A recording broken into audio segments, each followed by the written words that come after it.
Hello students, अस्सलाम वालेकुम। तो आज हम जो है ये करेंगे page number 45, choose the correct answer. इसमें से जो इस कलर में जो दो आंसर है उनमें से एक को हमें चूज़ करना है जो सेंटेंस के लिए सेंटेंस में सही तरीके से हम यूज़ कर सकते हो। Neha forgot to bring hers book to the class. Neha forgot to bring her book, यहाँ हर आएगा, हर्स नहीं, her book to class. This school is ours. This school is our नहीं बोलते, आर बोलते हैं, ours. This school is ours, हमारा है, ये स्कूल हमारा है। We must clean it, we must keep it clean, हमें इसको साफ रखना चाहिए। Are there a little some any biscuit in the jar. Are there some biscuits in the jar, some biscuits in the jar, क्या वहां पे कुछ biscuits हैं? रेखा asked Rohit. yes there are a little, यहाँ पर कुछ हैं, a little आएगा। there are some नहीं, there are any, there are a little, he replied। I need to get a few much any eggs from the shop। I need to get a few, I need to get a few eggs from the shop, but I don't have much time। लेकिन मेरे पास ज़्यादा time नहीं है, यानी मैं कुछ जो है एग्स खरीदना चाहता हूँ शॉप पर जाकर, लेकिन मेरे पास टाइम कम है, ज़्यादा टाइम नहीं है, much time. We went are going to zoo yesterday। We went, हम गए के लिए ये पास्ट यूज करते हैं, हम जू गए, ये पास्ट है। We went to the zoo yesterday। Rai did or was doing her homework। Rai homework when her mother came। Rai was doing, यानी Rai कर रहा था, यानी Rai जो है, सॉरी इधर में ऊपर लगा दी,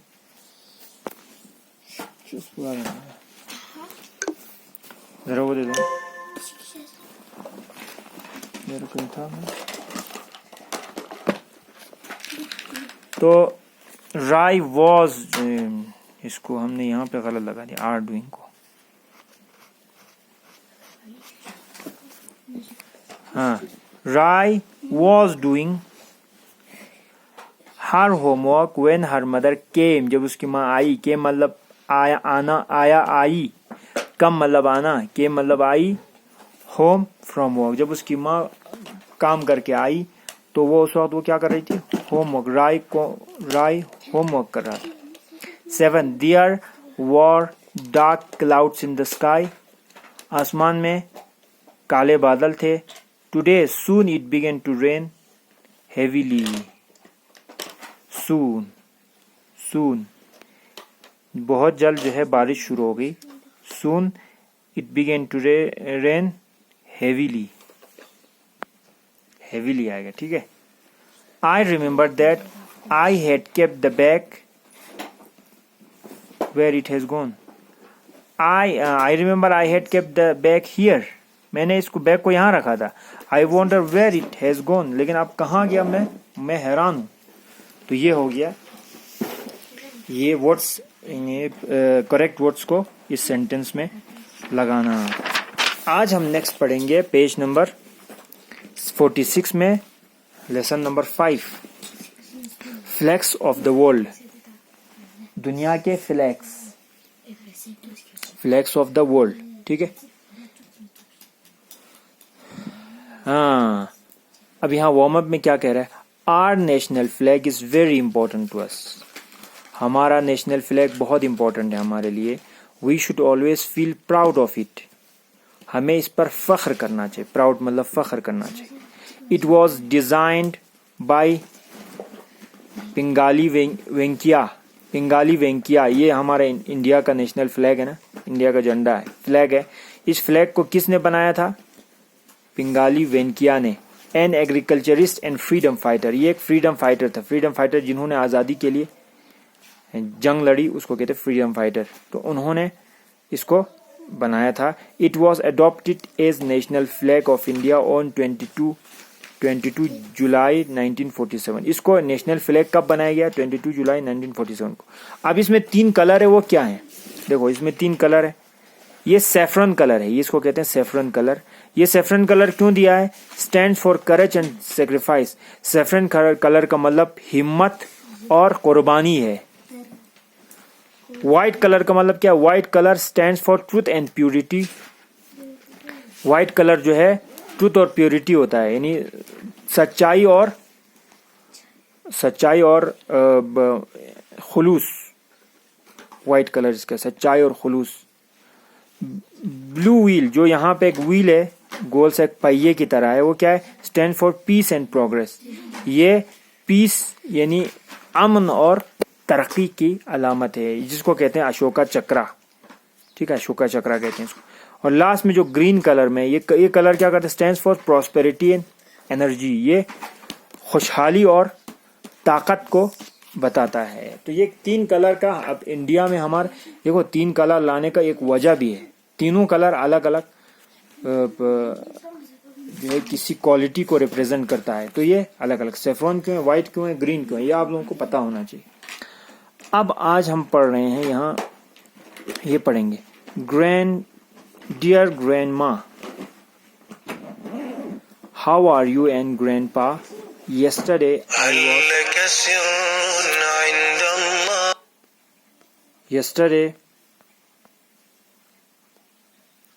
yesterday I was reading a lovely book on the adventures of famous people. The book said Neil Armstrong was the first man to walk on the moon. He raised the American flag on the moon. A few pages later I read Sir Edmund Hillary and Sherpa Tenzing Norgay were the first men to reach the top of Mount Everest. Hillary took many photographs of scenery and Sherpa Tenzing waving flags of Britain and United States and Nepal.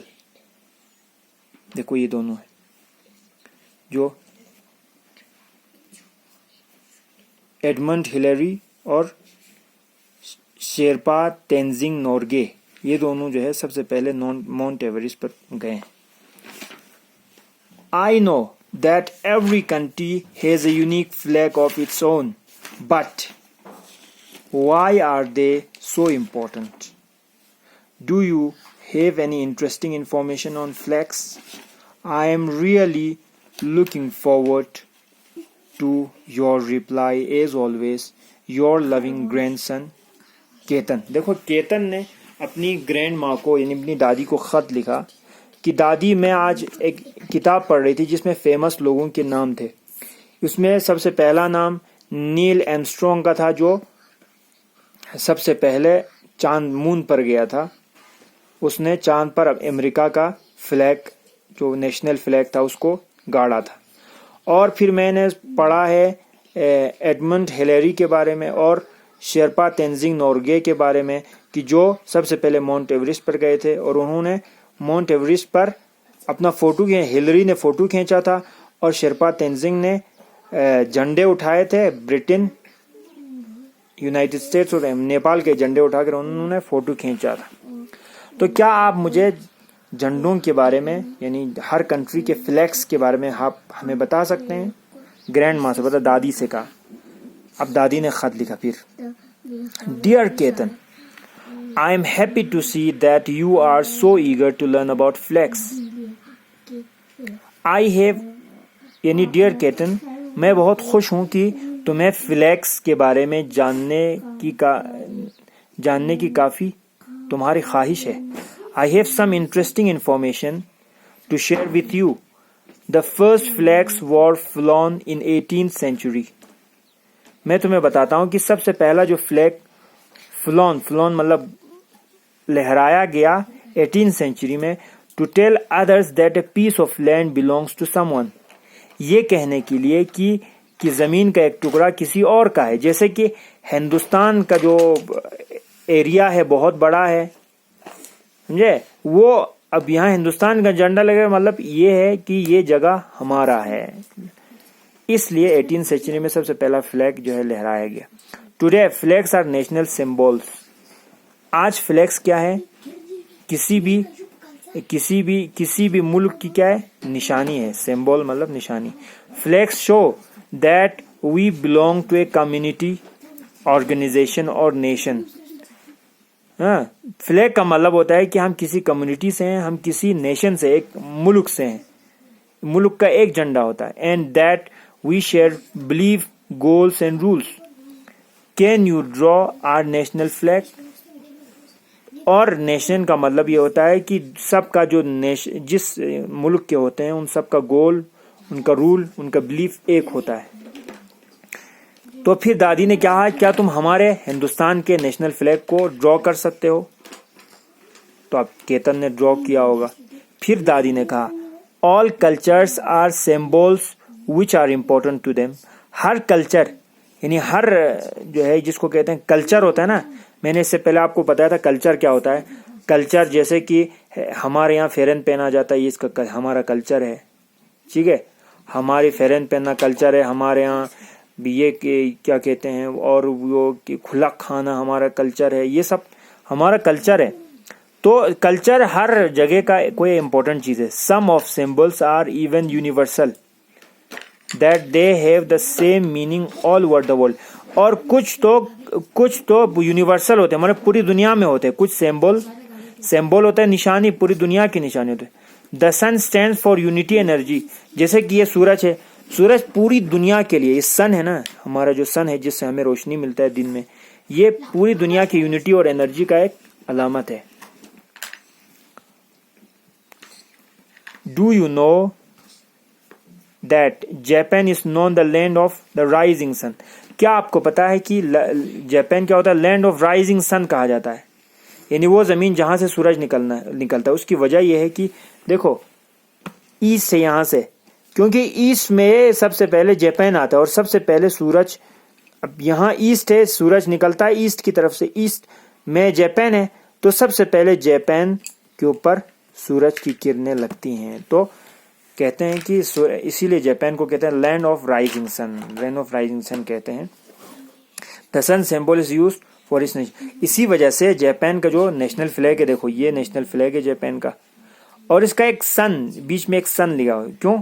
क्योंकि सन उनका एक symbol क्यों है, उसकी वजह ये कि क्योंकि वो जापान वो देश है कि जिसमें सबसे पहले सूरज निकलता है। सूरज की शुआएं जिसको हम कहते हैं, सूरज की जो है जो रेज हैं, रेज ऑफ द सन सबसे पहले कहाँ पड़ती है? जापान के कंट्री में पड़ती है। इसलिए इनका नेशनल फ्लैग में क्या है? सन को लगाया गया है।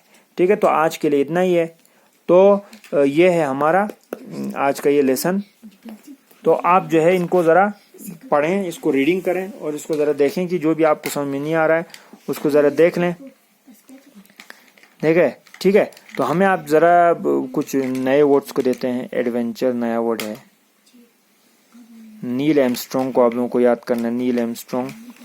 और दूसरा कौन है? Edmund Hillary and Sherpa Tenzing Norgay. Mount Everest आपको पता होगा ये सब। तो ब्रिटेन वेविंग। और क्या है हमारा? यूनिक। फिर हमारा नीचे आके इंटरेस्टिंग इंफॉर्मेशन हो गया। Flown, belonged. उसके बाद सिंबल, कम्युनिटी, ऑर्गेनाइजेशन, नेशन। ठीक है, उसके बाद हमारा आता है यूनिवर्सल,